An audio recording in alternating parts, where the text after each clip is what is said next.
السلام علیکم ورحمۃ اللہ وبرکاتہ حمید و مصلیا وبعد۔ محترم سامعین، چھوٹے چھوٹے ویڈیوز ہمارے ان بھائیوں کے لیے بنائے جاتے ہیں جو دین کے بارے میں کم شغف رکھتے ہیں، تو اس سے گزارش ہے کہ ویڈیو کو سنیں اور سمجھیں جانیں۔ ایک حدیث سماعت فرمائیں۔ عن عائشہ رضی اللہ تعالی عنہا قالت انما كانت يهودية ماتت فسمعهم النبي صلى الله عليه وسلم يبكون عليها فقال عليه الصلاة والسلام فإن أهلها يبكون عليها وإنها تؤذب في قبرها سنن ابن ماجہ۔ قال شیخ البانی رحمہ اللہ هذا حدیث صحیح۔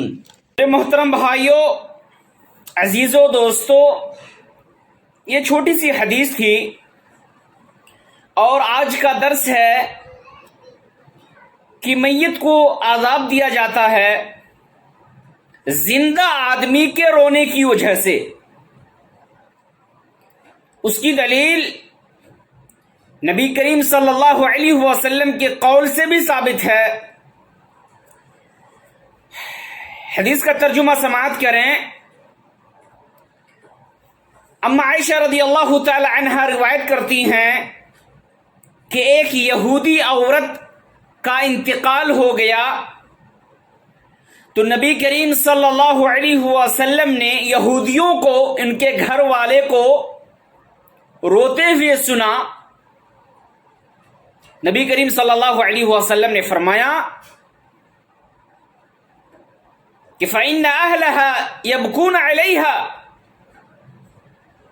تو اس کے گھر والے اس میت پہ رو رہے ہیں، اس یہودی عورت پر رو رہے ہیں۔ وَإِنَّمَا تُؤَذَّبُ فِي قَبْرِهَا، اور اس کے رونے کی وجہ سے اس کے قبر والے کو، صاحب قبر کو، اس میت کو عذاب دیا جا رہا ہے۔ تو آپ جانتے ہوں گے کہ رونے سے یہاں کیا مراد ہے۔ اگر رونے سے مراد آنسو بہانا اگر ہوتا، رونے سے مراد اگر آنسو بہانا ہوتا تو اللہ کے نبی تو خود آنسو بہائے ہیں۔ اللہ کے نبی خود آنسو بہائے ہیں۔ اللہ کے نبی صلی اللہ علیہ وسلم کے انتقال پر حضرت فاطمہ رضی اللہ تعالی عنہا خود آنسو بہائی ہے۔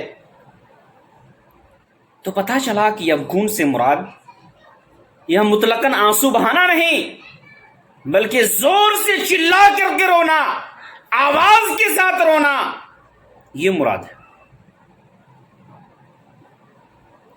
قبر میں جو عذاب دیا جاتا ہے ان مردے کو، زندہ آدمی کے رونے کی وجہ سے، اسے قبل کے ویڈیو میں بنا چکا ہوں، بول چکا ہوں کہ اگر حقیقی طور پر اس سماج سوسائٹی کے اندر یہ رسم رواج رہا ہے کہ میت کی وفات پر لوگ زار و قطار روتے ہیں، آواز بلند کر کے روتے ہیں، ماتم و نوحہ خوانی کرتے ہیں، تو ایسی صورت میں چاہیے کہ موت سے قبل اپنی زندگی ہی میں منع کر دے کہ میرے مرنے کے بعد ہرگز تم لوگ ایسا نہیں کرنا۔ تو میرے محترم بھائیوں، آنسو بہانا، رونا، یہ حدیث سے ثابت ہے، لیکن آواز کو بلند کرتے ہوئے، چلا کر کے رونا، ان کے اوصاف کو بیان کرتے ہوئے رونا، یہ کسی بھی حالت میں جائز نہیں ہے۔ اسی لیے جب بھی ہم میں سے کسی کے گھر میں میت ہو تو زار و قطار، اپنی آواز کو بلند کرتے ہوئے نوحہ ماتم نہ کرے، بلکہ صبر سے کام لے، اور صبر میں اللہ تبارک و تعالی سے ثواب کی امید رکھیں اور روئیں،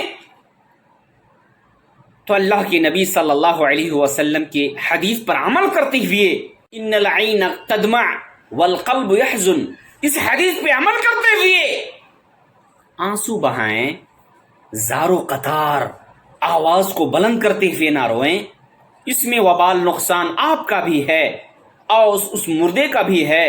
اسی لیے ہمارے سماج سوسائٹی میں ہر انسان کو چاہیے کہ اس حدیث کو زیادہ سے زیادہ پھیلائیں، نشر کریں، تاکہ لوگ سمجھے جانیں اور اس کی حقیقت کو سمجھنے کی کوشش کریں۔